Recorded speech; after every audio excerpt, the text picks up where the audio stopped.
Hello, আসসালামু আলাইকুম guys. নতুন আরও একটা ব্লগ নিয়ে আপনাদের সামনে আমি আবার হাজির হয়ে গেছি। আপনারা গত ভিডিওটি দেখছিলেন, আমার এই খালি পড়ে থাকা জায়গার মধ্যে আমরা কলা গাছ লাগিয়ে দিয়েছিলাম।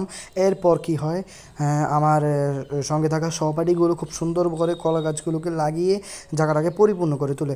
এখন আমরা সিদ্ধান্ত নিয়েছি এই জায়গার কিছু অংশের মধ্যে আমরা পুঁই শাক রোপণ করব।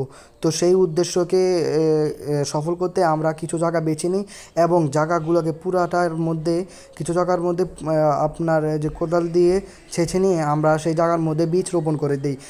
এরপর আমরা এগুলোর মধ্যে আপনার গোবর সার মিক্স করে দিই যাতে চারাগুলো খুব সুন্দরভাবে উঠতে পারে। এখন আমাদের পরিকল্পনা অনুযায়ী দিন গড়তে থাকবে এবং আপনারা দোয়া করবেন যাতে আমাদের পুঁইশাকগুলো সুন্দরভাবে হয় এবং যাতে কোনো সমস্যার মধ্যে দিয়ে না যেতে হয়।